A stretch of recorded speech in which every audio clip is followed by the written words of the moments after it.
মধ্যপ্রাচ্যের প্রত্যেকটি জায়গায় ইরান তার যে স্থাপনাগুলো আছে সেই স্থাপনাগুলোতে আক্রমণ করছে, হামলা করছে। এই মধ্যপ্রাচ্যে মার্কিন ঘাঁটিগুলো বা মার্কিন যে আধিপত্য, সেই আধিপত্যটা কিন্তু 90 দশকে যখন ইরাক যুদ্ধ শুরু হয় তখন থেকে এটার বেশি দেখা গেছে এবং তখন থেকে মোটামুটি বলা যায় এস্টাবলিশমেন্ট হয়েছিল। যে ঘাঁটিগুলোতে হামলাগুলো মধ্যপ্রাচ্যের বিভিন্ন মার্কিন ঘাঁটিতে ইরানের যে হামলা।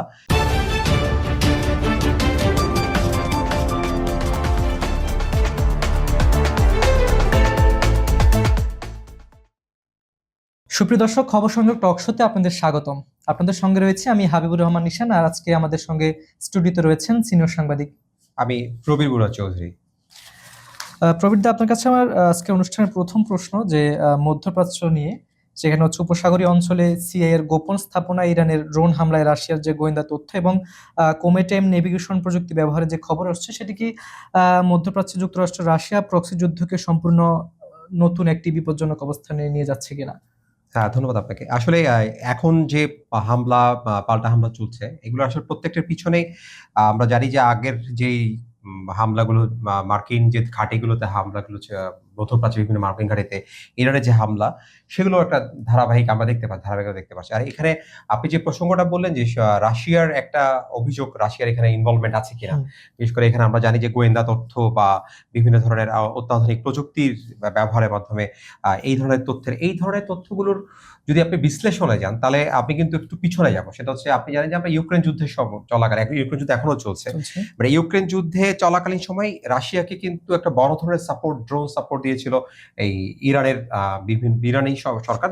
তখন এই ধরনের একটা অভিযোগ আছে, অভিযোগ নেই এবং অনেক ক্ষেত্রে এটা ইরান বিভিন্নভাবে স্বীকারও করেছে। যেটা এখন বিষয়টা হচ্ছে, এই ক্ষেত্রে আসলে রাশিয়ার কোনো ইনভলভমেন্ট আছে কিনা, এটা এই মুহূর্তে সিআইএ বা আমেরিকা এটা আসলে সন্দেহ প্রকাশ করছে এবং তারা এটাকে তদন্ত বা এটা ঘেঁটে দেখছে। সেটা হয়তো রেজাল্ট পরে আসবে, কিন্তু এইটা প্রাথমিকভাবে বলা যায় যে ইরানের পেছনে, ইরান আসলে এতদিন পর্যন্ত টিকে থাকার পেছনে মূল যে দুটো শক্তি, অবশ্যই একটি রাশিয়া এবং চীন। হয়তো দৃশ্যত সেটা হয়তো বা বলছে না বা এটার পক্ষে আসলে তারা কোনো স্ট্যান্ড নিচ্ছে না। কিন্তু এখানে একটা কথা পরিষ্কার, যেহেতু ইউক্রেনে আমরা দেখি যে একটা সরাসরি রাশিয়ার একটা ইনভলভমেন্ট আছে, সেখানে স্বাভাবিকভাবেই ইউক্রেনের রাশিয়ার সাথে ইরান একটা তার সম্পর্কের হোক বা মার্কিন এই যে যুদ্ধের বিরোধিতা গিয়ে হোক, যে কোনো কারণে হোক, ইরান সেখানে পার্টিসিপেট করেছে। ঠিক একই কারণে আমার কাছে মনে হচ্ছে যে এখানেও থাকতে পারে। তবে এটা অবশ্যই গোয়েন্দা তথ্য আসলে কতটা সত্য বা কতটা সেটা তদন্ত সাপেক্ষে বোঝা যাবে। এখানে কিন্তু অনেকগুলো ক্যালকুলেশন আছে। যেহেতু ইউএসএ কখনোই রাশিয়া এবং চীনকে তার মিত্র ভাবার কোনো সুযোগ নেই, এবং যেহেতু সরাসরি যুদ্ধ এখানে ইরান এবং ইউএস এর মধ্যে হচ্ছে, স্বাভাবিকভাবে একটা আমি যেটা দেখা যায় যে আমরা বিভিন্ন সময় যে আমাদের প্রতিপক্ষ কারা, সেই প্রতিপক্ষের মিত্র কারা, সেই হিসাবটা আমরা এখানে সবসময় করি যে কোনো যুদ্ধের মধ্যে। এটা কিন্তু একটা বাস্তবিক সত্য যে প্রতিপক্ষের মিত্র কারা। হ্যাঁ, এখন প্রতিপক্ষের মিত্রতা যদি দেখা যায়, প্রতিপক্ষের মিত্র হচ্ছে স্বাভাবিকভাবে, আমি ইরানের প্রসঙ্গ আসি, স্বাভাবিকভাবে প্রথমে চলে আসবে রাশিয়ার নাম, তারপর চলে আসবে চীনের নাম। এই অভিযোগটা ওঠা বা এই অভিযোগটা ইউএস এর পক্ষ থেকে করার, এটা স্বাভাবিক একটা বিষয়, এটা করতেই পারে। তো এর সূত্র ধরে আমি দ্বিতীয় যে প্রসঙ্গটা টানছি, সেটা হচ্ছে যে আসলে আমরা বিভিন্ন সংবাদ মাধ্যমে দেখেছি যে একটি ড্রোন দেয়াল ছিদ্র করার পর দ্বিতীয় ড্রোনটি সেই ছিদ্রের ভিতরেই ঢোকা। এই নিখুঁত লক্ষ্যভেদী ইঙ্গিত দেয় যে মধ্যপ্রাচ্যে পশ্চিমা গোয়েন্দা নেটওয়ার্ক এখন বড় কোনো নিরাপত্তা ঝুঁকিতে রয়েছে কিনা। এটা আসলে এই যে ড্রোনের, আপনি এই জিনিসটা একটু খেয়াল, আমরা যে ড্রোনের যে উত্থানটা যদি আমরা একটু ঘিরে দেখি, যে সাম্প্রতিক সময়ে যে ড্রোনের যে ব্যবহার, আমার কাছে তো মনে হয় এটি অনেক বেশি কম খরচে ক্ষেপণাস্ত্র এবং যুদ্ধ বিমান, জঙ্গি বিমান যুদ্ধ যেটা বলি, সেই ক্ষেত্রে চাইতে অনেক বেশি ইম্প্যাক্ট ফেলে এবং এটা অনেক বেশি সাকসেস রেটটা কিন্তু অনেক বেশি। সেই ক্ষেত্রে অবশ্যই যে কোনো জায়গায় এই ড্রোনটা, এবং ইরানে কিন্তু আপনি জানেন যে ইরানের ড্রোনের সক্ষমতা কিন্তু সে অলরেডি দেখিয়ে দিয়েছে। সেই ইউক্রেন যুদ্ধ দেখিয়েছে, বিভিন্ন যুদ্ধ, এই যুদ্ধগুলো দেখাচ্ছে। এবং আপনার যে মধ্যপ্রাচ্যে যে হামলাগুলো হচ্ছে, বিভিন্ন আমেরিকার ঘাঁটিগুলোতে, মার্কিন ঘাঁটিতে যে হামলা হচ্ছে, সেখানে কিন্তু সব তার ক্ষেপণাস্ত্র হামলা তো আছে, সাথে সাথে ড্রোনের এই বিষয়গুলো রয়ে গেছে। সুতরাং এই পথটা, এই যে তার যে ড্রোনের যে এরা, অবশ্যই এটা যে কোনো নিরাপত্তা কাঠামোকে আসলে ভেঙে দেবে। যে কোনো নিরাপত্তা কাঠামো জন্য আসলে আপনার এক ধরনের হুমকির একটা হতেই পারে এটা। আমরা যদি একটু পারমাণবিক সহযোগিতা এবং বৈশ্বিক দিকে নজর দিই, সেখানে আসলে যুক্তরাষ্ট্র এর আগে কখনো কোনো দেশকে তাদের নিজস্ব ভূখণ্ডে ইউরেনিয়াম সমৃদ্ধ করার সুযোগ দেয়নি। তো সে এই চুক্তির মাধ্যমে সৌদি আরবকে, যে চুক্তির কথা আমরা বিভিন্ন মাধ্যমে দেখছি, যে চুক্তির মাধ্যমে কি আসলে সৌদি আরবকে সেই পথ খুলে দেওয়া কি যুক্তরাষ্ট্রের পরমাণু নীতির ইতিহাসে একটি অভূতপূর্ব ঘটনা, নাকি এটি ঝুঁকি বাড়ায় আসলে? এটা এটা আসলে এই জিনিসটা আমি আজকের দিনের যদি আপনি আমাকে বলেন যে দিনের কিন্তু যতগুলো খবর আসছে তার মধ্যে এই কথাটা একটু একটু মানে অবাক করার বিষয়। যদিও চুক্তির পূর্ণাঙ্গ রূপ মানে চুক্তির পূর্ণাঙ্গ যেটা আমরা পাই সেটা এখনো পুরো হাতে আসেনি। এই চুক্তিতে আসলে কে কাকে কতটা অ্যাডভান্টেজ দিচ্ছে, সুবিধা দিচ্ছে, কে কাকে কি দিচ্ছে, এই জিনিসটা এখনো আসেনি। এখন এখানে প্রশ্ন থাকতে পারছে আমাদের কাছে, যে প্রশ্ন, এই আলোচনা কিন্তু অনেক বছর যাবত, হ্যাঁ, অনেক এই দিন থেকে আলোচনা আসছে। কিন্তু বহু বছর ধরে হচ্ছে। এই আলোচনা তারা করছে, দুই পক্ষ এই মিলে না সেই মিলে না, অনেক ধরনের দেয়ানাপান আছে, অনেক ধরনের শর্ত আছে। মূল দুটি শর্ত হিসেবে আপনি জানেন, মূল দুটি শর্ত এখানে ছিল, ইসরায়েলকে তার স্বীকৃতি দিতে হবে। দিতে দুই হবে। নম্বর শর্ত ছিল ইসরায়েলের সাথে তার যে স্বাভাবিক সম্পর্ক করে নেওয়া, সেই সম্পর্ক করতে হবে। কিন্তু প্রতিবার আলোচনা এই জায়গাটাতে এসে আটকে যেত বা এই আশেপাশে এসে আটকে যেত। এবার কিন্তু একটা মানে আশ্চর্যজনক বিষয়, এইবার কিন্তু আলোচনায় যতটুকু মার্কিন গণমাধ্যম থেকে জানা, এবার কিন্তু আলোচনায় সেই জায়গাটা আসেনি, এই দুটো শর্তে কিন্তু আসেনি। মানে সব বেশি ইন্টারেস্টিং এই জায়গা হচ্ছে যে মূল দুটো শর্তের মধ্যে যেটা আটকে ছিল, সেই শর্তটাকে বাদ দিয়ে তারা নতুন একটা মানে নতুন ভাবে জিনিসটাকে গুছিয়েছে। কখন গুছিয়েছে? দেখুন, চুক্তি করা এবং চুক্তির ঘোষণা আসা এবং চুক্তি থেকে এই দুটি প্রধান দুটি শর্ত বাদ দেয়, তিনটাকে যদি আপনি একসাথে ট্যাগলাইনে নিয়ে আসেন, তাহলে কখন তারা বাদ দিয়েছে? বাদ দিয়েছে তখনই যখন তার সাথে ইরানের একটি সব চরম ধরনের সম্পর্ক অবনতি যাচ্ছে। তো এই মধ্যপ্রাচ্যে আমরা জানি যে এই মধ্যপ্রাচ্যে মার্কিন ঘাঁটিগুলো বা মার্কিন যে আধিপত্য, সেই আধিপত্যটা কিন্তু 90 দশকে যখন ইরাক যুদ্ধ শুরু হয় তখন থেকে এটার বেশি দেখা গেছে, এবং তখন থেকে মোটামুটি বলা যে এস্টাবলিশমেন্টটা হয়েছিল। সেই জায়গা থেকে এসে এসে এখন এতদিনের সম্পর্ক, এতদিনের কিছু, কখন এই চুক্তিটিকে আপনি পূর্ণাঙ্গ রূপ দিলেন বা কখন এই চুক্তির মধ্যে যাচ্ছেন? আমি চুক্তির বিষয়টা পরে যাচ্ছি, প্রেক্ষাপটটা বলছি। প্রেক্ষাপটে কিন্তু এখন তখনই কিন্তু যাচ্ছে যখনই ইরানের সাথে তার এই অবস্থা খারাপ। মধ্যপ্রাচ্যের প্রত্যেকটি জায়গায় ইরান তার যে স্থাপনাগুলো আছে সেই স্থাপনাগুলোতে আক্রমণ করছে, হামলা করছে। ঠিক ওই সময় যখন মানে নিজের শক্তিকে আরো বলিয়ান করা দরকার ইউএস এর, তখন কিন্তু এই চুক্তি বাস্তবায়ন করলো। এবার আসলে চুক্তির মধ্যে আসে, চুক্তির মধ্যে সবচেয়ে ইন্টারেস্টিং বিষয় হচ্ছে এই জায়গাটা যে নিজ আমেরিকার ইউএসএ সব মানে এক ধরনের আপনার প্রযুক্তি, যে তার নিজস্ব ইউরেনিয়ামের যে প্রযুক্তি, পারমাণবিক যে প্রযুক্তি, সেই প্রযুক্তি আপনি কার সাথে শেয়ার করছেন? আর ভিন্ন আরেকটি দেশের সাথে শেয়ার করছেন। এবং মধ্যপ্রাচ্য এমন একটি সেন্সিটিভ এরিয়া, সেই এরিয়াতে আপনি শেয়ার করছেন। এবং বলা হচ্ছে যে এটা তার ইউএসএ সকল প্রযুক্তি সৌদি আরব তার নিজের দেশে ব্যবহার করে বিদ্যুৎ উৎপাদন করবে বা জ্বালানি খাতে ব্যবহার করবে। এটা হচ্ছে মোটা দাগের কথা। কিন্তু দেখুন, ইউএস এর বিজ্ঞানীরা এবং ইসরায়েলের কিছু বিশ্লেষকরা বলছেন এই বিষয়টা সৌদি আরবকে দিয়ে দেওয়ার একটা অর্থ হচ্ছে, সৌদি আরব কিন্তু আজ থেকে 10 বছর পরে কি হলো, সে এখন একটা নিজের সক্ষমতা অর্জন করবে। এই সক্ষমতা একটা পর্যায়ে গিয়ে আপনি আসলে মধ্যপ্রাচ্যের মধ্যে আপনি ইউরেনিয়ামটাকে এতদিন ইরানের বিরুদ্ধে একটা অভিযোগ ছিল, এই ইউরেনিয়ামটাকে আপনি আসলে মধ্যপ্রাচ্যে আপনি আসলে একদম পুশ করলেন। এই পারমাণবিক শক্তিটাকে আপনি এক ধরনের পুশ করলেন। এখন 10 বছর পরে সে যখন সক্ষমতা অর্জন করবে, সেই সক্ষমতা থেকে সে কিন্তু এই যুদ্ধের আগে বা যে কোনো সময় হতে পারে, তার যে পারমাণবিক অস্ত্র তৈরি করার যে একটা টেন্ডেন্সি, তার যে ইচ্ছা, সেই ইচ্ছাটা সে তখন পূরণ করতে পারবে। এটা কিন্তু স্বয়ং ইসরায়েলি বিশ্লেষকদের কথা। কারণ এই ভয়টা থেকে যায়, আপনি যখন একটি স্বাভাবিকভাবে একটা অস্ত্র হয়তো আপনি নিরাপত্তা নিচ্ছেন, একটা অস্ত্র হয়তো আপনি নিরাপত্তার জন্য ব্যবহার করবেন, কিন্তু ইনওয়ান্সেস একটা সুযোগ থেকে যায় ভবিষ্যতে আপনি কারো উপর সেই অস্ত্রটি কিন্তু ব্যবহার করার একটা সুযোগ থাকবে। সেই সুযোগটা নিয়ে আসলে ভয়। কারণ আমরা দেখছি পারমাণবিক শক্তিধর দেশগুলোর মধ্যে কিন্তু এক ধরনের এখনো পর্যন্ত সে মানে নিজেদের মধ্যে এক ধরনের একটা আন্ডারস্ট্যান্ডিং থাকে যে আমরা পারমাণবিক যুদ্ধে যাব না, পারমাণবিক অস্ত্র ব্যবহার করব না। কিন্তু সৌদি আরব বা অন্য কারো দেশ, মধ্যপ্রাচ্যের এই দেশগুলো এখনো কিন্তু সেই জায়গায় ব্যালেন্স করতে পারেনি, এখনো কিন্তু সেই জায়গার মধ্যে আপনারা আসতে পারেনি। সো এটা কিন্তু প্রশ্ন থেকে যায়। কারণ আমরা দেখছি ইরানের অবস্থা, আমরা দেখছি এই মধ্যপ্রাচ্যের সংঘাতটা কিন্তু খুব মানে খুব কম সময়ের মধ্যে সংঘাতটা ছড়িয়ে যাচ্ছে। এখন অনেকগুলো গোষ্ঠীও ওখানে কিন্তু আছে। সেই জায়গা থেকে আসলে এইটা কতটুকু নিরাপদ হবে, সেটা আমার কাছে একটু প্রশ্ন থেকে যাচ্ছে। এই জায়গাটা আসলে সবচেয়ে বড় বিষয় হচ্ছে জানেন, মানে আমার কাছে যেটা মনে হচ্ছে যে ইসরায়েলের বন্ধু ইউএসএ, ইসরায়েলের বন্ধু সৌদি আরব কিন্তু না। সেই জন্যই ইসরায়েলের আসলে এই মুহূর্তে এই বিষয়টা নিয়ে একটা মাথা ব্যথার কারণ হয়ে দাঁড়িয়েছে। সেটাই। আমরা কিন্তু আগে সৌদি আরবের সাথে যে চুক্তির প্রধান শর্ত ছিল ইসরায়েলকে স্বীকৃতি দেওয়া, সেটা আমরা যদি অলরেডি বলেছেন আপনি। তো এবার সেটা থেকে কিন্তু মানে সেটা নিয়ে কোনো আলোচনা নেই। এটা একটু ইন্টারেস্টিং বিষয়। কেন? তার তো মূল এজেন্ডা মানে ইসরায়েলের পক্ষে তো প্রত্যেকটি কাজই ইউএসএ ওই জায়গা থেকে করছে, তাহলে মূল এজেন্ডা কিন্তু এখানে নেই।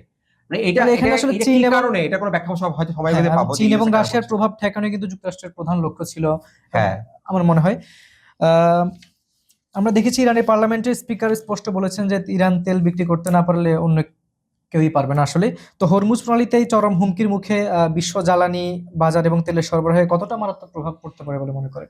আসলে ইরান আমি সবসময় আমরা একটা জিনিস দেখেছি, হরমুজটা কিন্তু আগে আমরা আলোচনা করতাম ভৌগোলিকগত বিভিন্ন অবস্থানের কারণে, হুম, যে হরমুজের এই আছে, হরমুজ দিয়ে আবার বাণিজ্যের সাথে, কিন্তু হরমুজটা এই অবস্থায় মানে ইরানের সাথে ইউএস এর যুদ্ধের এই অবস্থায় সবচেয়ে বড় ট্রাম্প কার্ড। হ্যাঁ, আপনার এই জন্য বলছি, এই দর কষাকষিটা কিন্তু আপনি জানেন যে 60 দিনের যুদ্ধবিরতি, 60 দিনের আলোচনা, 60 দিনের মধ্যস্থতা সবকিছু মিলে একটা কিন্তু আলোচনা একটা পর্যায়ে গিয়েছিল, গিয়েছিল। এবং গিয়ে কিন্তু খুব মানে দুঃখ, মানে আমি কি বলবো যে মানে যন্ত্রণাদায়ক হবে এইটা একটা আসলে এক ভবিষ্যতে আমাদের জন্য। হুম, হুম, এই হরমুজে গিয়ে কিন্তু ডুবে মূল্যে আলোচনা, সেটাই। হরমুজেই ডুবে মূল্যে আলোচনা, এই হরমুজে ডুবে মরার কারণে যেটা হলো যে আসলে যে হরমুজটা হয়তো বা একসময় খুব ফ্রি আপনি যাতায়াত করতে পারতেন, ইরানও এত বেশি মাথা ব্যথা ছিল না, ইরান নিজেকে নিয়ে ব্যস্ত ছিল।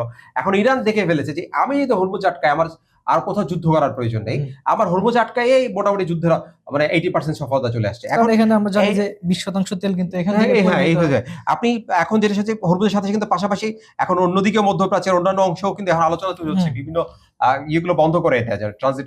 এখন বিষয় হচ্ছে আপনি সবচাইতে বড় ইন্টারেস্টিং জায়গাটা এই এই ইরানি স্পিকার কখন বললেন কথা, ট্রাম্প যখন 2 দিন আগে এটা হুঙ্কার দিলেন যে এইটা করব সেটা করব, হরমুজের জন্য আমরা এই করবো, এই ইরানের হাতে থাকা নিরাপদ নয়, মার্কিন প্রশাসন যখন বলছেন, তখনই কিন্তু এই ঘোষণাটা আসছে। কারণ এখন ইরানের স্পিকার বলে দিয়েছেন এখন হচ্ছে হয় সব পাবো না হয় কিছু পাবো কিছুই না। পাবো না। আর সব পাওয়ার ক্ষেত্রে এখন যে বিষয়টা দাঁড়াচ্ছে, তার জন্য সব পাওয়া হচ্ছে এখন হরমুজ। হুম, এখন হরমুজ কারণ স্বাভাবিকভাবে মার্কিন অস্ত্র, মার্কিন সাম্রাজ্য, এই যে ইয়ার সামরিক শক্তি, এগুলোর সাথে কিন্তু ইরানে আসলে পরিপূর্ণভাবে পেরে ওঠা সম্ভব না। না। কারণ আমরা জানি যে মার্কিন শক্তি কি কি পরিমাণ, হুম, সেখানে তাহলে ইরানকে তো একটা কিছু অবলম্বন করতে হবে। ইরান খুব তার ভৌগোলিক যে অবস্থান, সেই ভৌগোলিক অবস্থানকে এখন অস্ত্র বানিয়েছে। হুম, সেই ভৌগোলিক অবস্থান ট্রাম্প কার্ড বানিয়েছে কাকে, হরমুজকে। হরমুজের মাধ্যমেই সে এখন যাবতীয় দর কষাকষি করছে, যাবতীয় সবকিছু করে হরমুজকে সে এখন দিয়ে তার যত কিছু আদায় করার সবকিছু আদায় করবে। এবং আপনি দেখবেন, আপনি হরমুজের এখন যে ধরনের এক ধরনের সে বিভিন্ন ধরনের ট্যারিফ বসাচ্ছে বা বিভিন্ন ধরনের মানে বলছে খরচ দিতে হবে হ্যাঁ, দিতে হবে, এগুলো কিন্তু যত হামলা হবে এগুলো সংখ্যা তত বাড়বে। এইটা অবশ্যই এখন যারা যুদ্ধ মধ্যস্থতাকারী বা ইউএস প্রশাসন, তাদের কিন্তু ওই জায়গাটা বুঝতে হবে যে এই জায়গাটার মধ্যে এসে আপনি দর কষাকষির জায়গায় হরমুজকে সে কিন্তু নিয়ে ফেলেছে ইরান। হুম, এখন ক্যাব যেভাবে সম্ভব এই জিনিসটাকে, সবচেয়ে বড় সমস্যা হচ্ছে কাল কিন্তু আপনি দেখেছেন আমাদের এই সাবকন্টিনেন্টের বিভিন্ন দেশে কিন্তু অলরেডি জ্বালানি তেলের উপর একটা প্রভাব পড়ছে। তো বুঝছি। এগুলো কিন্তু কিছুই না, কারণ কি জানেন, এই যে আপনি এলপিজি গ্যাসে কিন্তু আমাদের কোনো নিয়ন্ত্রণ নেই, এলপিজি কিছুই পর দাম বেড়ে যাচ্ছে। হুম, এই এলপিজি গ্যাস কিন্তু বেশি দামে কেনার একটা প্রবণতা শুরু হয়েছে। এই বিষয়গুলো কিন্তু এই যে হরমুজটা কোনো না কোনো ভাবে আপনাকে আমাকে এফেক্ট করছে, হুম, কোনো না কোনো ভাবে আমাদের জীবনযাত্রায়, অর্থনীতিতে, আমাদের লাইফ স্টাইল একটা প্রভাব রাখছে। এই প্রভাবটা কিন্তু দেখেন এই যুদ্ধের সাথে আপনি আমি কোনোভাবেই সম্পর্কিত না, সম্পর্কিত না। এর সাথে আমাদের কোনো লাভও নাই ক্ষতিও নাই, কিন্তু এর ক্ষতিগ্রস্ত এই দুটো টাকা বেশি হুম, গেলে সে আপনার আমার পকেট থেকে যাচ্ছে। এটাই কিন্তু হরমুজের প্রভাব, এটাই যে ইরান যুদ্ধের একটা প্রভাব। হ্যাঁ, সেটাই মানে সর্বশেষ কথা হচ্ছে যে হরমুজে যাই হোক না কেন সব প্রভাব কিন্তু সাধারণ মানুষের সাধারণ মানুষ পকেটেই আমাদের পড়বে, এই পড়তে দেখুন পারে। আমাদের হ্যাঁ, উপর আসছে কিন্তু এটাই সবচেয়ে বড় হ্যাঁ। সমস্যা। তো প্রবৃদ্ধি আমরা যদি একটু আমাদের পার্শ্ববর্তী দেশ ভারতের দিকে একটু খেয়াল দিই, সেখানে আমরা দেখছি যে কয়েকদিন থেকেই আন্দোলন হচ্ছে। তো মেডিকেলের মতো সংবেদনশীল পরীক্ষার প্রশ্নপত্র ফাঁস এবং দেশব্যাপী শিক্ষার্থীদের আন্দোলনের মুখে প্রধানমন্ত্রী মোদী যে কঠোর যে ব্যবস্থা নিয়েছে, সে আশ্বাস তরুণদের কি আসলে অনাস্থা দূর করতে পারবে কিনা? আমি আসলে মানে একটা জিনিস এই মুহূর্তে যেটা বুঝি সেটা হচ্ছে যেকোনো শাসক গোষ্ঠীর জন্য যেকোনো অবস্থায় এখন যে মানে এখন তো আসলে এটা হচ্ছে সামাজিক যোগাযোগ মাধ্যমটাই আসলে ১ম এ হয়ে গেছে এখন মূল যেকোনো আন্দোলনের হুম, মানে আপনার সৃষ্টি হচ্ছে এখান থেকে এবং পরবর্তী সেটা রাস্তায় নামছে। হ্যাঁ, এখন যেকোনো শাসক গোষ্ঠীর জন্য, পৃথিবীর যেকোনো প্রান্তের শাসক গোষ্ঠীর জন্য এই যে তরুণ যে সমাজ, আমরা যাদেরকে জেন জি বলছি বা পরে আরো আসবে, এখনকার এই যে তরুণ যে সমাজ, সেটা আসলে একটা হুমকি স্বরূপ। ১ম কথা হচ্ছে আপনার এটা। দ্বিতীয় কথা হচ্ছে আমরা দেখেছি বিভিন্ন প্রত্যেকটা জায়গায় বিভিন্ন দেশে এই যে তরুণদের যে মানে আপনার মানে দুর্নীতির প্রতিবাদ করা বা এই প্রতিবাদ করা, এটা কিন্তু আর স্বাভাবিক কোনো অবস্থা না। এটাকে আপনি হেলাফেলা করার কোনো সুযোগ নেই। সেটা সফল হবে কিনা, হুম, সেটার ভালো-মন্দ কি, সেটা আপনি পরে বিচার করবেন। কিন্তু এই যে তরুণরা এগিয়ে আসছে, সেটা হচ্ছে আপনার জন্য যেকোনো শাসক গোষ্ঠী এবং দুর্নীতি যারা করবে তাদের জন্য এটা আসলে এক ধরনের মেসেজ। হুম, এখন ভারতের ক্ষেত্রে যেটা হলো, ভারতের যে আমরা দেখেছি ককরোচ পার্টি ১ম এ সম্পূর্ণ ধরে ছিল যে এটা একটি ককরোচ পার্টি ১ম শুরু করেছে সামাজিক যোগাযোগ মাধ্যমে। মাধ্যমে। এবং এর যে প্রধান, তিনি কিন্তু দেশের বাইরেই ছিলেন, ইন্ডিয়াতে ছিলেন না। হুম, তিনি কিন্তু এখন ইন্ডিয়া আন্দোলনের অংশ দিচ্ছেন, নেতৃত্ব দিচ্ছেন। সেটা সেটা হচ্ছে এইটাই হচ্ছে সবচেয়ে ইম্পর্টেন্ট একটা বিষয় যে একটি সামাজিক মাধ্যমের আন্দোলন এখন বর্তমানে সে রাস্তায় পর্যন্ত চলেছে। হ্যাঁ, একটা ইস্যুকে নিয়ে গেছে, ভারতের যে প্রশ্নপত্র ফাঁসের যে বিষয় বলছে। এখন বিষয় হচ্ছে আমরা জানি আমরা ভারতের অনেক কিছু নিয়ে আমাদের হয়তো আপত্তি থাকতে পারে, কিন্তু ভারতের এডুকেশন সিস্টেম বা দিকে নিয়ে আসলে কিন্তু অনেক বেশি মডার্ন এবং অনেক বেশি সেখানে এই ধরনের প্রশ্ন ফাঁসের বিষয়টা আসলেই একটি প্রশ্নের সম্মুখীন করে। আর ২ নম্বর বিষয় হচ্ছে এই আন্দোলনের হয়তোবা আমরা বিভিন্ন দেশে বা বিভিন্ন ব্যবস্থায় যে এই পরিমাণ সফলতা দেখছি, এই আন্দোলন শিক্ষামন্ত্রীকে পদত্যাগ করতে বলছে। এটা আসলে যে রাজনৈতিক সরকার, এই শিক্ষামন্ত্রীর পদত্যাগ আসলে ভারতে এই মুহূর্তে মানে তার বিষয় কেন্দ্রীয় সরকার কি ওদের অলরেডি তার একটা কথা আলোচনা আছে আমরা যদি জানি, সেই আর জায়গা থেকে দেখতে হবে যে আসলে তারা কেন্দ্রীয় সরকার কি করছে। কিন্তু এই কথাটা অনস্বীকার্য। এই শিক্ষা আপনাকে এই জিনিসটা প্রত্যেকটা লেসন, এই যে প্রত্যেকটা রাজনীতিবিদদের জন্য লেসন, যে যারা ভবিষ্যতে ইন্ডিয়াতে বা যে কোনো জায়গায় ক্ষমতায় আসবে, তরুণ সমাজরা, জেন জিরা বা এই যে যারা বর্তমানে আন্দোলনের বিভিন্ন জায়গায় করছে, এইটা কিন্তু আপনি হেলাফেলা করে দেখতে পারবেন না। আচ্ছা, এখানে একটু আমি অ্যাড করি যে মোদী সরকার কিন্তু বারবারই বলে আসছে এটা কিন্তু এখন আর প্রশ্ন ফাঁসের যে আন্দোলন সেই আন্দোলন নেই, এটা হচ্ছে রাজনৈতিকবিদরা এখানে ঢুকে পড়েছে। এটা কত এখন আমি যদি সাদা চোখে বলি, যে কোনো আন্দোলনই কিন্তু রাজনীতি আপনার থাকবে। এখন মোদী সরকারের এই যেখানে এখন প্রশ্ন আছে কেন বলছে, হ্যাঁ আমরা দেখছি রাহুল গান্ধী, প্রিয়াঙ্কা গান্ধী সহ আপনার যে যারা ইন্ডিয়ান যে বড় বড় লিডার যারা আছে এবং সেলিব্রিটি যারা আছে, ধরেন আপনার এই সিনেপাড়ার যারা নায়ক নায়িকা আছে, তারাও কিন্তু ইনভলভ হচ্ছেন। হ্যাঁ, কিন্তু বিষয় হচ্ছে এই অভিযোগটা আসলে এটা হচ্ছে রাজনৈতিক অভিযোগ।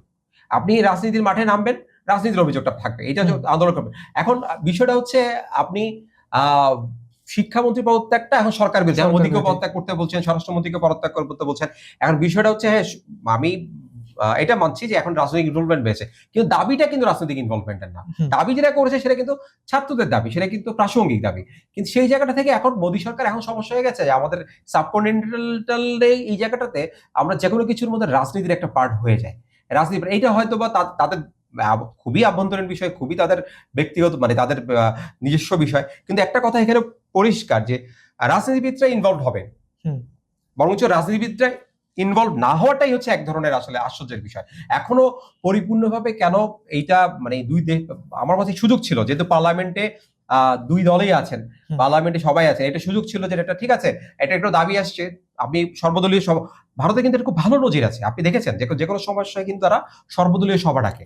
হ্যাঁ, এই নজিরটা কিন্তু ভারতে আছে, সুযোগ ছিল। আমি কিন্তু আমি মানে এখানকার বা ইউএস এর ক্ষেত্রে বা এর ক্ষেত্রে আমি সর্বদলীয় সভা আমরা খুব একটা দেখি না, কিন্তু ভারতে এই নজিরটা কিন্তু ভাবো আমরা রিসেন্টলি কয়েকবার দেখেছি তা ভারতকে যে সর্বদলীয় সভা করার জন্য। এই ক্ষেত্রটা কি সুযোগটা এখানে ছিল, কেন মোদী সরকার এখনো সেই সুযোগটা নিচ্ছে না বা কেন ওরা যাচ্ছে, এটা তারাই ভালো বলতে পারে। তো আপনার আজকের টকশো সর্বশেষ প্রশ্ন হচ্ছে যে আসলে এটা প্রাসঙ্গিক কিনা আমি জানি না, যে বাংলাদেশে আমরা দেখেছি জেনজি আন্দোলন নেপালে হয়েছে, এখন সর্বশেষ ইন্ডিয়াতে আমরা লক্ষ্য করছি। তো সর্বপর্যায়ে কিন্তু বাংলাদেশের পরে নেপালও প্রধানমন্ত্রী থেকে সরকার পরিবর্তন হয়েছে। এখন ইন্ডিয়াতে কি এমন কোনো কিছু হওয়ার সম্ভাবনা আছে কিনা? আসলে এখানে দুটো বিষয়, নেপালে যখন কিন্তু নেপাল কিন্তু আবার জেনজি যাদেরকে ডেকে রেখেছে তারাই কিন্তু আবার নেপালে এখন তার বিরুদ্ধে আমাদের মাঠে নেমেছে। এটা আসলে আন্দোলনের এক একটা রূপ, এক একটা স্টেজ, আসলে ভবিষ্যৎবাণী করা খুবই টাফ। কিন্তু ইন্ডিয়ার ক্ষেত্রে যেটা আসলে একটু মানে আমার কাছে ইন্ডিয়ারটা আমি এখনো যেটা আপনার দেখার চেষ্টা করছি, ইন্ডিয়াটা মানে ওদের কেন্দ্রীয় সরকার এবং প্রাদেশিক সরকার, ইন্ডিয়া আসলে এত বড় একটা স্টেট, এত বড় একটা রাষ্ট্র, সেখানে রাষ্ট্র ব্যবস্থায় সেখানে আসলে এই আন্দোলনটা আরো অনেক তাহলে বৃহৎ হতে হবে। যদি আপনি যে প্রেক্ষাপটটা বাংলাদেশ এবং নেপালের ক্ষেত্রে বলছেন, সেইরকম হলে যে সরকার ফেলে দিতে হয়, সরকার চেঞ্জ করতে হয়, সেখানে কিন্তু তখন এই বিষয়টা একটা প্রশ্ন। এখন আমি যতটা ইন্ডিয়ান মিডিয়া ফলো করছি, দাবিটা উঠেছে যে ওরা কিন্তু সরকারকে মোদী সরকারকে মোদীকে নরেন্দ্র মোদীকে পদত্যাগ করতে বলছেন, স্বরাষ্ট্রমন্ত্রীকে পদত্যাগ করতে বলছেন। এইটা আসলে তখনই সম্ভব হবে যে এখানে যতগুলো তার প্রাদেশিক সরকার আছে, প্রত্যেকটি জায়গার মধ্যে একই রকম একটি আপনি ভাইব তুলতে পারবেন, যত একই রকম। তাহলে এটা কিন্তু অনেকটুকু আমার কাছে আরো কয়েকদিন দেখার পর হয়তো আপনাদের কাছে ক্লিয়ার হবে যে বিষয়টা আসলে। বাংলাদেশ এবং নেপালে কিন্তু এই আমাদের সরকার কাঠামো বা সরকারি ব্যবস্থা দুটোই কিন্তু কাছাকাছি। আমরা যে সিস্টেমের মধ্যে চলি, কিন্তু ইন্ডিয়ার সিস্টেমটা কিন্তু একটু আলাদা বলছে। আসলে আরো একটা বড় একটা বিষয় হচ্ছে ওদের মানে ওদের গভর্নেন্স সিস্টেম, রাষ্ট্র ব্যবস্থাটা একটু ভিন্ন, যার ফলে এই কারণটা আসলে সফলতা ওদিকে মানে আন্দোলনটা ওদিকে যাবে কিনা বা আন্দোলনটা আসলে কি কোন পর্যায়ে গিয়ে শেষ হবে, এগুলো অনেক কিছু রইবে। শুধু দিল্লি কেন্দ্রিক আন্দোলন করে আসলে মানে এটা আসলে খুব একটা সম্ভব না। এটাকে পুরো রাষ্ট্রে যদি আপনি ছড়িয়ে দিতে না পারেন, পুরো দেশে যদি ছড়িয়ে, তাহলে এই আন্দোলনটা আসলে ওই জায়গায় আসা সম্ভব। আর এখানে আরেকটা বিষয় হচ্ছে যদি বহু জায়গায় বহু স্টেটে কিন্তু বিজেপি ক্ষমতায়, আমরা পশ্চিমবঙ্গে দেখলাম রিসেন্টলি কিন্তু বিজেপি ক্ষমতায় এসছে, এবং এই অনেকগুলো জায়গায় যেসব যে স্টেটে বিজেপি ক্ষমতায় আছে সেখানে পরিস্থিতি কি দাঁড়ায় সেটাও কিন্তু এখন একটা দেখার দেখার বিষয়। বিষয়।